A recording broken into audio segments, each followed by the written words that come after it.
Hello, everyone. Welcome to Small Stages, Big Sounds, and I'm joined today by Mikko von Hertzen from the von Hertzen brothers. Hi, Mikko. How are you? Hi, all good up north. We had our first frosty morning this morning when last night our temperature went below zero. So, some Oh, scraping of windows in the cars and stuff. So rather it's you getting than me. cold. It's getting cold and dark. I'm sure you noticed the dark up there even more than we do. Yeah, yeah. Right. So basically, the whole point of this podcast is to discuss the small stages and the grassroots music scene in the UK on the basis that we at Uber Rock, we cover the grassroots music scene as well as we cover international artists like yourself, Mhm. recognizing that without grassroots music scene, there will be no music in the future. Right. So we're trying to promote that. And our main ethos is looking at sort of smaller bands as well as just people like yourself. Hmm. The Music Venue Trust, they turned around and they created a report that said that grassroots music venues are closing at a rate of about one a week, and that Right. international artists are not they're not touring as much as they used to in the 90s. It's gone down by about 50%. And I'm Hmm. sure you've noticed that from your perspective. You don't do Yes. as many gigs as you used to do in Yes. the 90s. And a lot of that is due to the rising costs of touring. Hmm. So they're trying to get larger artists to contribute to a fund to support the grassroots music scene, which is great. There are Hmm. people like Enter Shikari for one band and Sam Fender. They're contributing money from their tours to the Music Venue Trust to support music venues. And the Mm. biggest one that's come about recently is Coldplay have announced that 10% of their ticket sales are going to the Music Venue Trust to support the grassroots music venue scene. Hmm. With My their thought, sales, that's a good chunk of money. I hope. yeah, that's Yeah. that's Yeah. that's £3 or £4, I'm sure.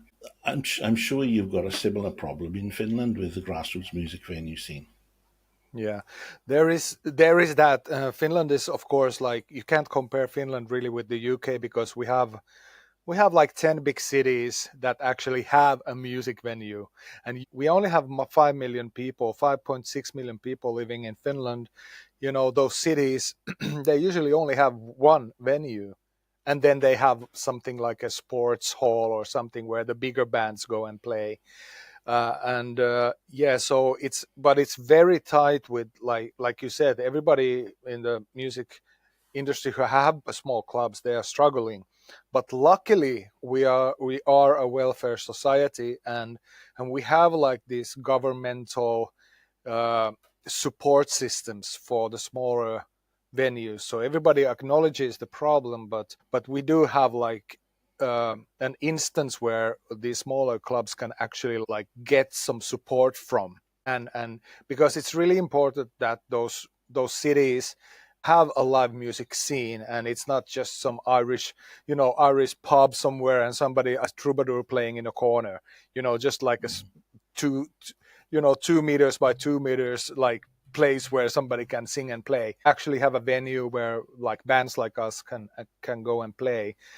But yeah, everybody is struggling at the moment because, like you said, like the cost of touring is going up, and the smaller venues, obviously they can't raise the ticket prices because then it becomes like a little bit of an elite thing to go and see a band. And so there's definitely something similar happening in Finland as well.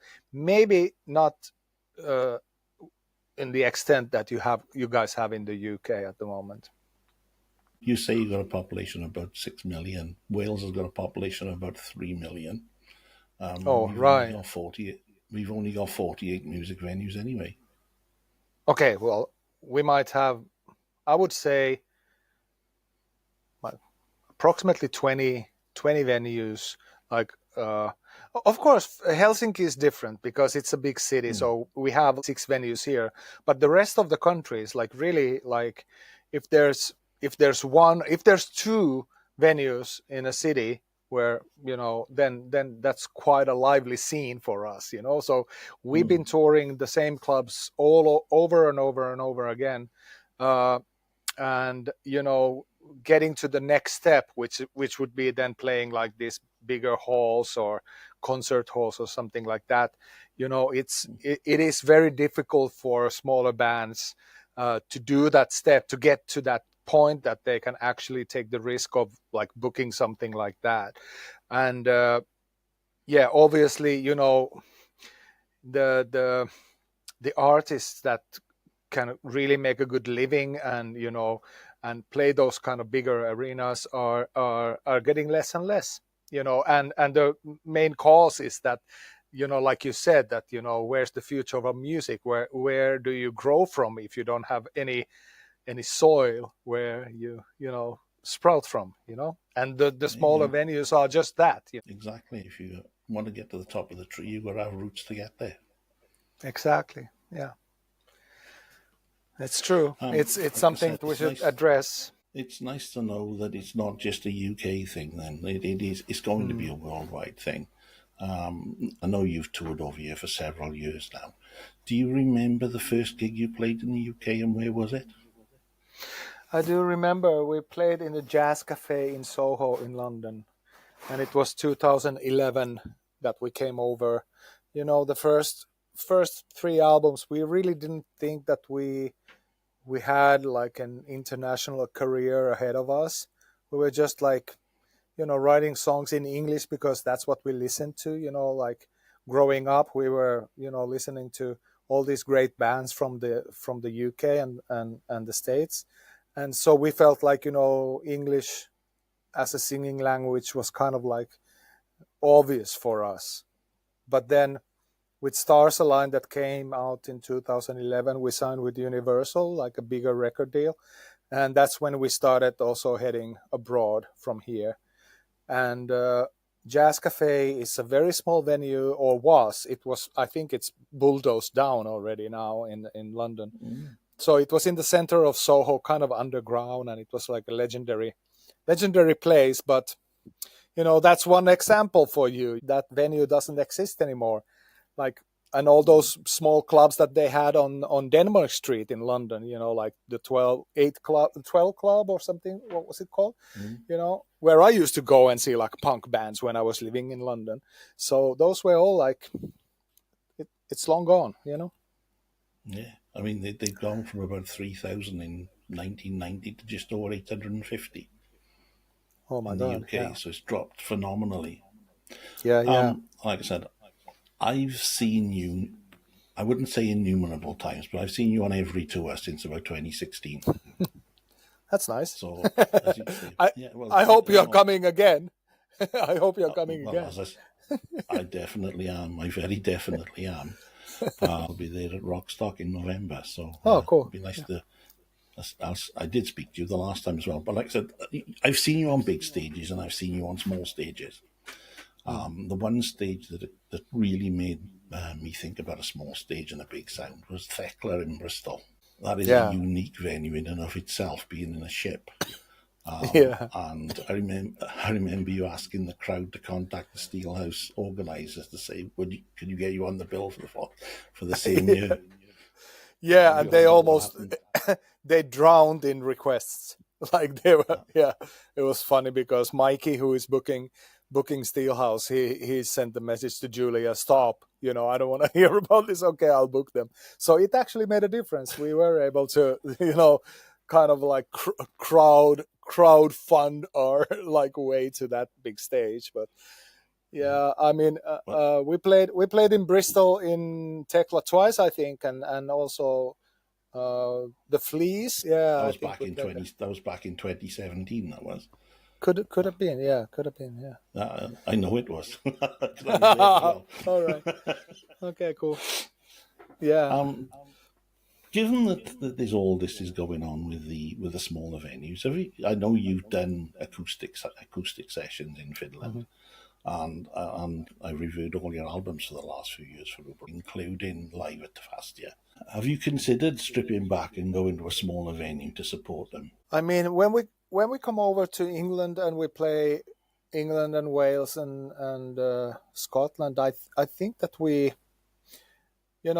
for us, a band like us, it's better to fill the smaller places like packed, than to Mm. risk it and go to the O2 Academy size, because we've done both, and Mm. like for us the best gigs are always when it's packed with people and it's intimate, and we can Mm. create that big sound in the small room, as Right.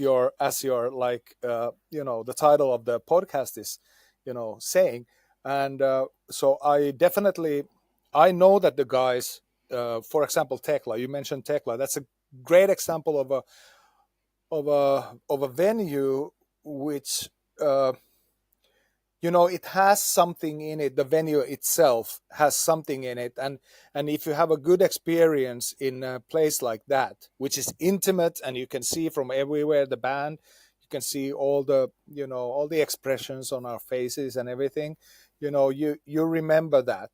Whereas if you go to something bigger and you're kind of like on the back in the back, and you can't really get that same experience. So I would say that we are definitely doing both, especially in the UK, because we are very much aware of the situation with the smaller clubs in the UK. And as a band, we are not in the position that we can put 10% of our ticket sales to this fund, but No. we're in a position that we can go and play those venues so that people show up, and they Yeah. have a good evening for the venue. That we can do. Yeah, and in all honesty, the venues that I've seen you at, you do bring a big sound. It's a huge Yeah, that's sound. kind of like trademark, And yeah. now, just to give you an idea, part of the Music Venue Trust thing is they've developed this resource called Hereby. I'm just going to show you a quick link to it. It may be useful for you because you Okay. may be able to find venues that you've not seen before. So Okay, I'm just great. going to share the screen a second. This was developed by the Music Venue Trust. It's an AI resource that Hmm. covers all the grassroots music venues in the UK. So I've just Hmm. circled in around Cardiff here, just Hmm. because that's roughly where I live.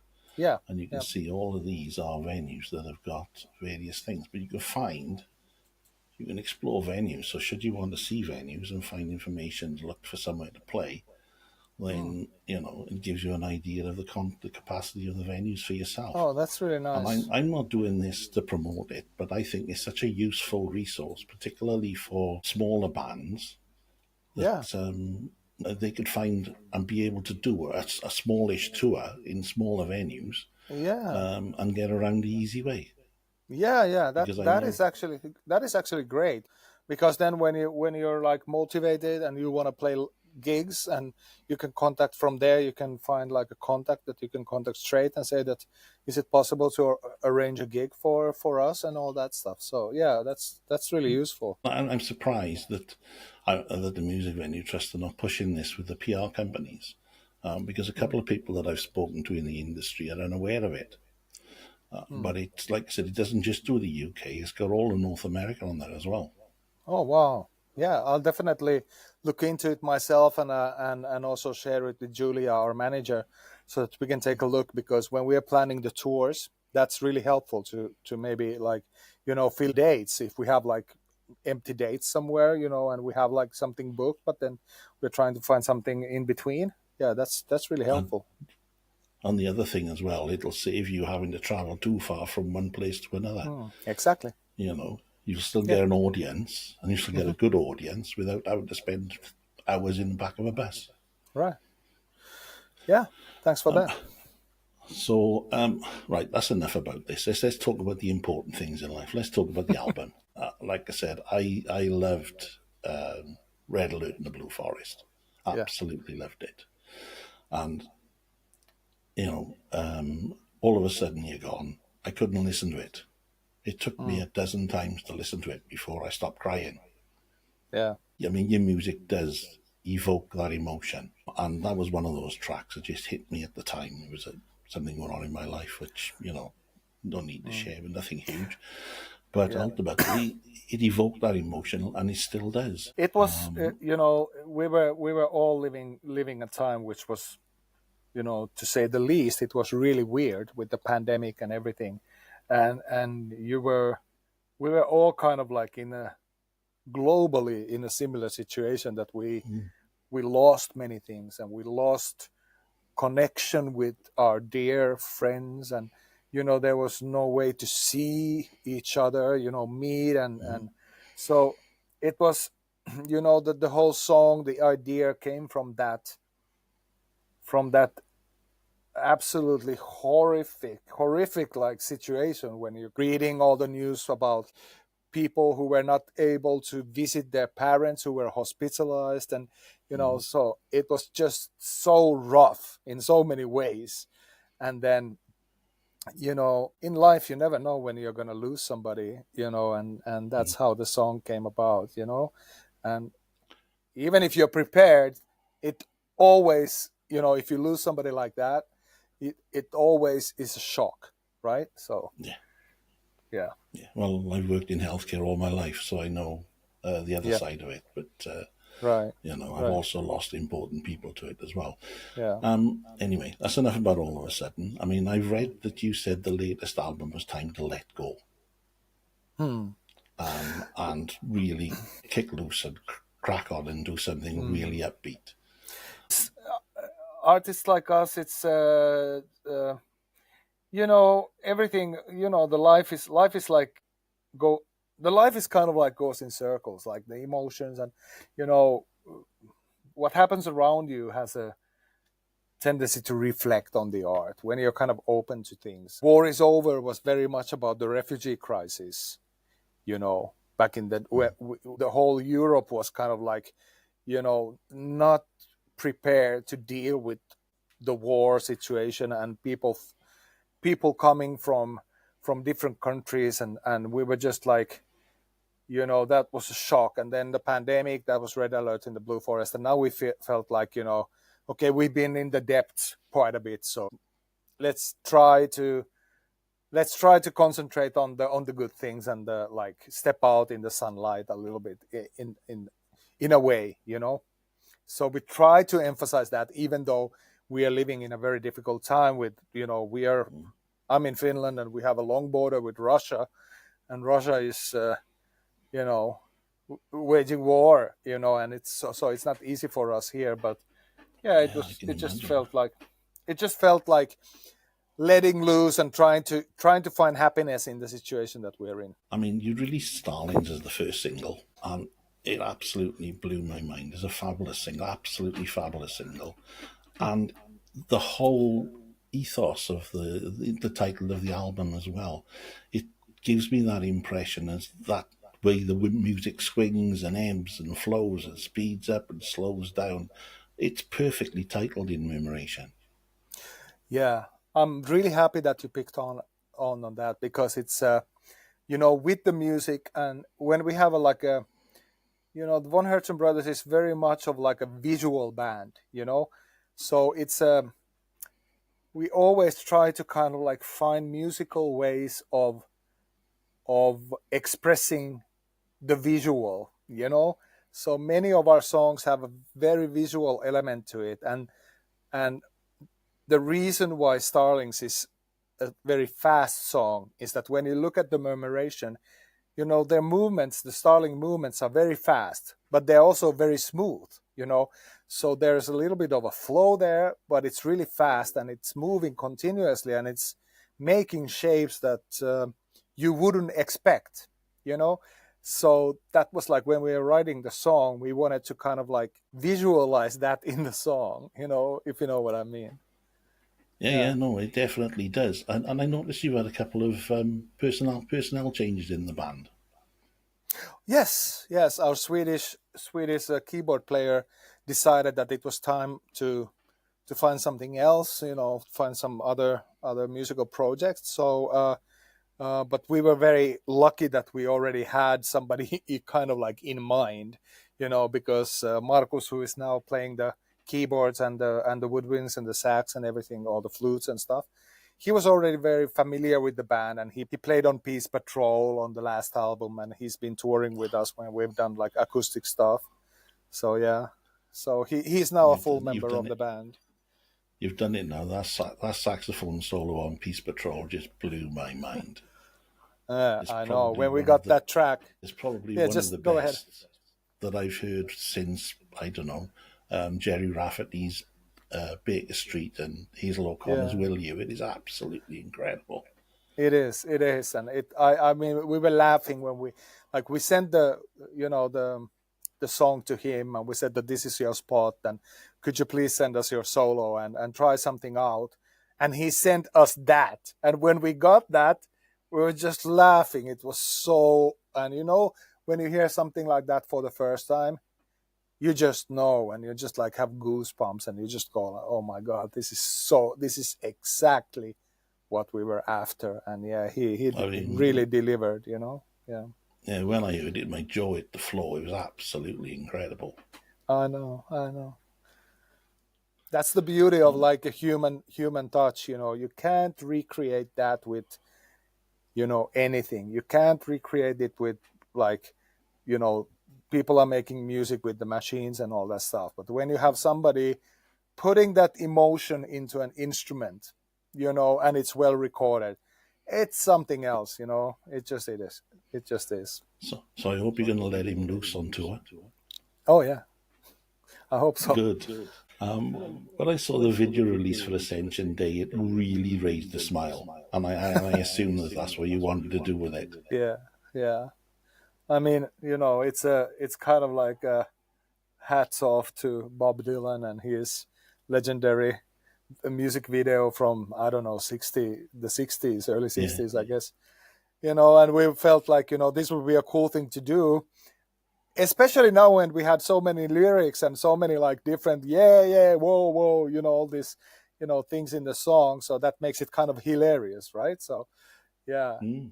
it felt like a good idea, and people have been really like having fun with it. They've You enjoyed it know, a lot. it's a very much the end of a winter's track, isn't it? You know, Yeah, and I can exactly. see where you went with that. Yeah. Now, Tightrope Walk is a very unusual track in my mind, and I assume that's Kia's way of expressing himself, because he does from time to time, doesn't he? Hmm. He does, yeah. He has the weirdest songs, and he has really cool, a little bit kind of like quirky songs that he writes, and then they just like, we love them because it's something different, and on the album you need many things, and then Mm. it's really refreshing when you have something that just pops up like that, out of the blue, and it's like, what is this, and oh my god, this is kind of fun. And it's we are essentially, we are kind of like a prog rock band, right? So it has that prog rock element, with the weird riffing and all that stuff. So yeah, Mm. it was a very necessary component of the whole like piece of art that we created, the album. Everything you do, sorry, has a variability anyway. So the last four albums, everything is so variable that why people would say that you're not a prog rock band, it amazes me. But you write all sorts of things anyway. Yeah, we do. We don't really care what kind of music it is. If it's something that we feel like, okay, this needs to be done, it's a good piece of, the vision is clear, and then you feel like, hey, this has a beautiful melody or a good riff or something uh, good enough to be recorded. Then we feel like, yeah, let's do it. We don't care, what label, somebody sticks on it. At the end of the day, if you like it, you like it. Exactly. As long as your fans like it, it doesn't matter. It might be hard for them at times, but for us, it's like we do it mainly Mm. for ourselves, right? To amuse ourselves and create something that we like, and then we are very happy if somebody else also likes it. Yeah. Well, I've not found anything in the last four albums that I don't like, so that's a different thing altogether. And The that just earliest stuff I speaks haven't come volumes across of yet. you. That speaks I'll, volumes of I'll have to you, go because you're back. brilliant. You're brilliant because you get it. And as I said about expression of emotion, this comes across again in Wait For Me. I wonder whether that's a reflective element to do with, as like most of us, hopefully everybody gets older, but it's a case of, again, one of those things, you're thinking about losing somebody that's older, Mhm. and it still touches that chord. I think we all have like things in life, once you get older, you feel like, okay, what would have happened if I would have chosen something else, if I would have chosen this over that?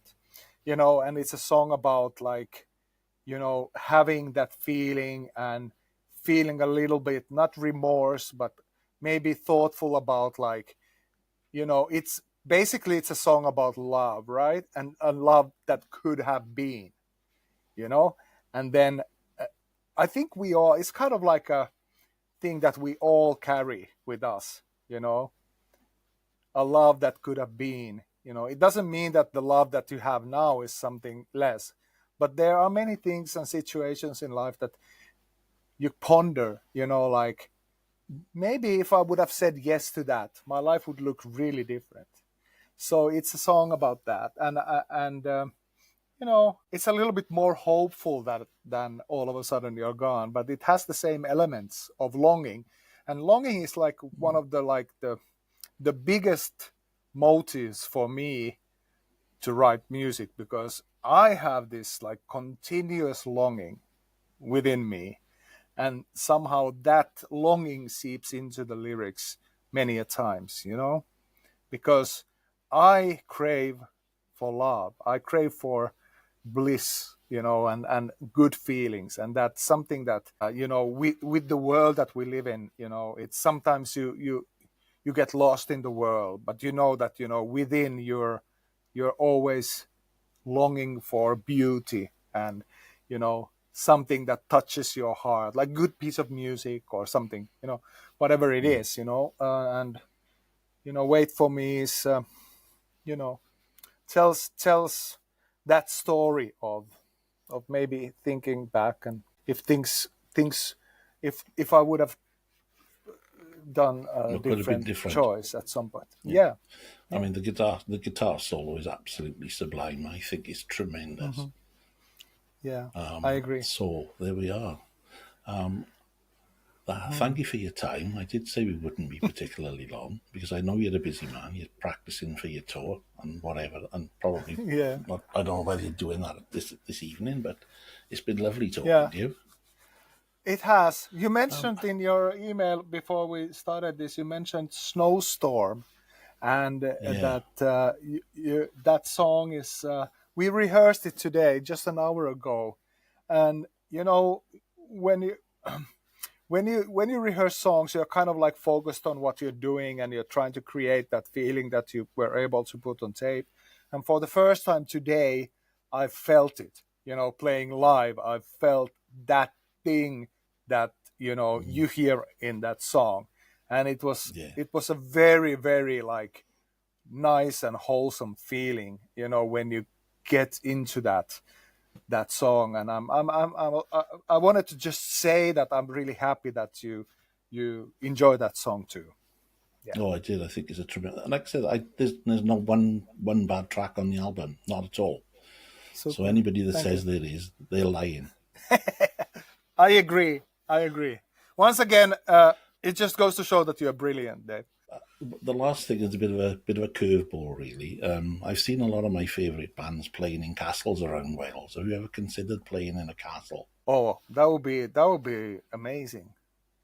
That would be amazing, because like when you get from when you drive, like we many times drove to Wales from the side of Bristol, the big what do Hmm. you call it, bridge, over the big bridge, and The bridge. everything suddenly becomes like hilly, and you have like beautiful landscapes and everything, and you have the castles and everything. That would be a dream for us to play in a castle in Wales, for sure. Well, like I said, I'll have to see what I can do because I know a few people that promote gigs. I'll have to see if I can persuade them to put you on a bill. Yeah, I already sent your question to Julie, our manager, and said, let's make it happen. Well, if it happens, I'll be there. Great to hear. Great to hear. Okay. Well, thanks again for your time, and I look forward to seeing you at Rockstock. Perfect, perfect. So it's only a month away, right? Yeah, Yeah, it's end of only a month November. away. Yeah, yeah. Come and say hi You've when you see me there. got Scotland and Buckley before that, haven't you? Yeah, yeah. Here we are. Yeah, Yeah. I'm hoping that we could do like in 2025. We could be there a little bit more again. Over there in Wales too. So. Fingers Well, crossed. like, as I said, Fingers crossed. wherever you are, if it's in the area, I'll be there. Thank you so much. God willing and a fair wind. Thanks so much for your support. Thanks for your time. Yeah, Thanks for your time, Mikko. You take care. yeah, no problem. Good luck. You take care. Take Good care. luck. Bye. Thank you.